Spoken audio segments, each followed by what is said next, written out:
श्री स्वामी समर्थ. हा किडा जर तुमच्या घरामध्ये आढळत असेल तर तुमच्या घरावर बाधा केलेली आहे. आपल्या जवळपास असे अनेक लोक असतात ज्यांना आपलं हसणं, बागडणं, सुखात राहणं, प्रगती करणं रुचत नाही, आवडत नाही. असे लोक तोंडावर तर काही बोलत नाहीत, मात्र पाठीमागे काही ना काही करणे, बाधा, काळी जादू, तंत्रविद्या असे अनेक प्रकार करवतात की ज्यामुळे आपल्या घरामध्ये अचानक आजारपण वाढणं, लहान मूल किरकिर करणं, आपला जो उद्योग व्यवसाय आहे त्यातून आपल्याला पैसे येतात, तो पैशाचा स्रोत अचानक मंदावणं, पैसे अचानक कमी येऊ लागतात आणि कधीकधी तर ते पूर्ण बंद होऊन जातात.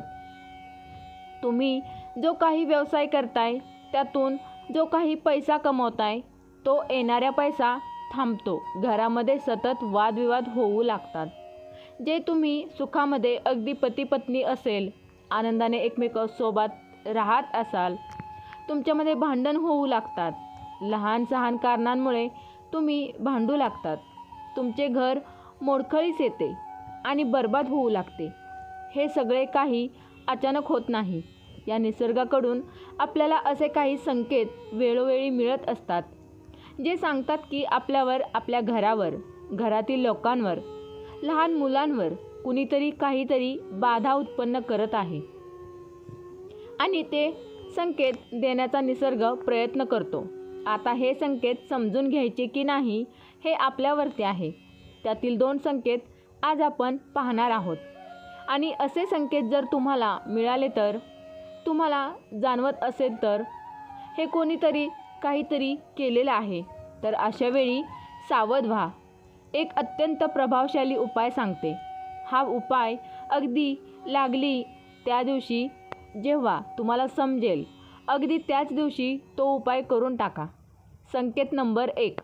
आपल्या घरामध्ये जर काळ्या रंगाचा भोवरा असेल, ज्या प्रकारे घरमाशी असते, मधमाशी असते किंवा गांधील माशी असते, त्या प्रकारे त्यांचा गुणही मोठा, जाडसर असा काळ्या रंगाचा एक भुंगा असतो.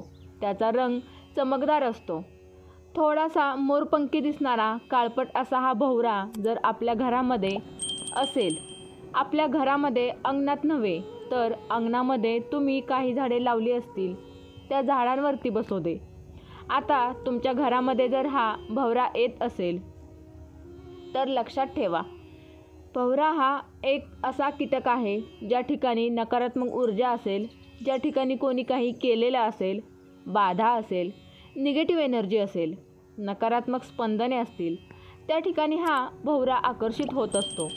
अन्यथा तो बागेमध्ये, झाडावर, फुलांवरती वगैरे उडताना तुम्हाला दिसून येईल.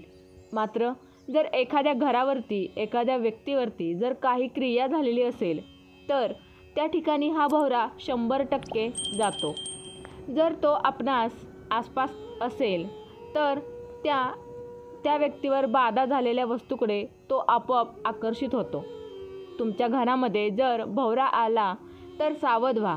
थोडंसं निरीक्षण करा की आपल्या घरामध्ये, घरातील लोकांच्या व्यवहारांमध्ये, वागण्यामध्ये काही बदल होऊ लागले आहेत का?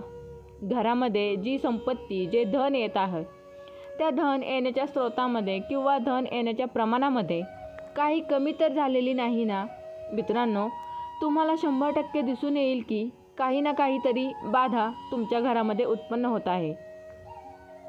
त्याचवेळी जर आपण सावध झाला तर पुढे होणारी हानी आपण टाळू शकता. संकेत क्रमांक 2. जास्वंदीचे फूल. ते अनेक रंगाचे जास्वंद तुम्हाला दिसून येईल.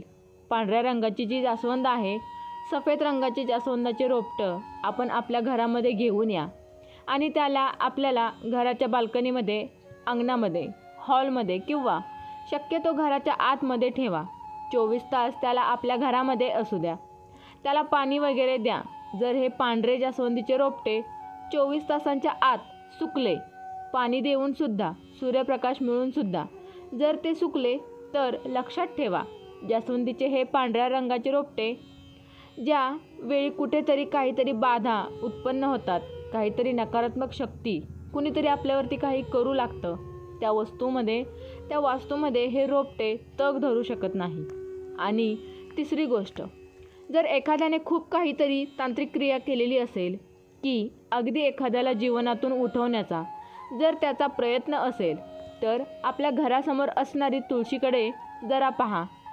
तुम्ही पाणी घालताय, दररोज पूजा करतात, तरीसुद्धा जर ती सुकू लागलेली असेल, ती जर सुकत असेल, तर हा सर्वात मोठा संकेत आहे की तुमच्या घरावर करण्यात आलेली तांत्रिक क्रिया ही खूप दिवसांपासून चालू आहे आणि ती आता अगदी शेवटच्या स्टेजला आलेली आहे.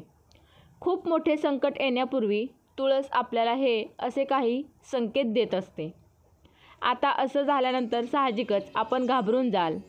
या ठिकाणी 3 उपाय सांगत आहे. तिन्हीच्या तिन्ही उपाय आपण करायचे आहेत. पहिली गोष्ट, आपल्या कुलदेवीला आपण शरण जावे. आपले जे कुलदैवत आहे, कुलदेवी आहे, ते माहीत करून घ्या. त्यांना शरण जा. त्यांच्याकडे गाऱ्हाणी मांडा आणि प्रार्थना करा. दुसरी गोष्ट, तुमचे जे गुरु असतील किंवा तुमची ज्या देवावरची श्रद्धा आहे, निष्ठा आहे, त्या देवाला तुम्ही गाऱ्हाणे घालू शकता.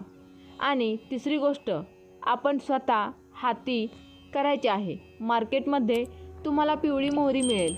ही पिवळी मोहरी साधारण मूठभर किंवा 2 मूठ घ्यावी. एखाद्या मातीच्या पात्रामध्ये आणि बाजारामध्ये बाजार भीमसेनी कापूर एक मिळतो. हा शुद्ध कापूर मानला जातो. जर नसेल उपलब्ध तुम्हाला, तर तात्काळ करायचा असेल तर अगदी साधा कापूर घेतला तरीसुद्धा चालतो. मात्र भीमसेनी कापूर हा सर्वश्रेष्ठ आहे. हा कापूर घ्यायचा आहे, मोहरी घ्यायची आहे. दोन्ही वस्तू व्यवस्थित एकत्र करा. समप्रमाणामध्ये मोहरी आणि कापूर घ्यायचे आहे आणि त्यानंतर आपल्याला त्या मातीच्या पात्रामध्ये जाळायचे आहे. तर जाणार कधी, जेव्हा हा भोवरा तुमच्या घरामध्ये किंवा हे रोपटे सुकून गेलेले तुम्हाला दिसून येईल, तेव्हा हा उपाय आपल्याला घरामध्ये सकाळी, दुपारी आणि संध्याकाळी जेव्हा वेळ असेल तेव्हा करायचा आहे.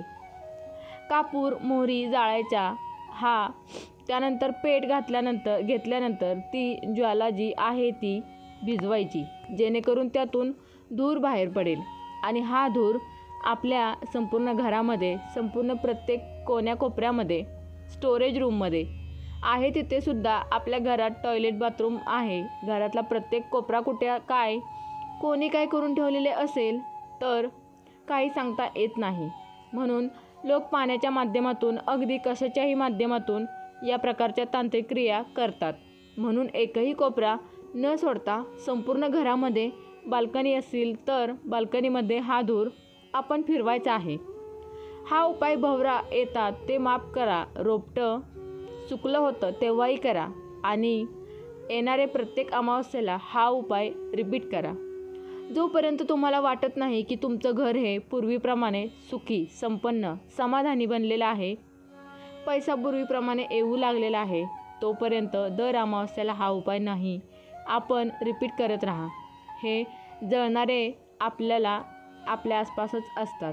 अशा लोकांना ओळखायला शिका आणि त्यांच्यापासून शक्यतो आपले जे केस असतात आणि नखे असतात, आपले जे वस्त्र असतात, या गोष्टी अशा लोकांच्या हाती लागणार नाही याची पुरेपूर काळजी घ्या.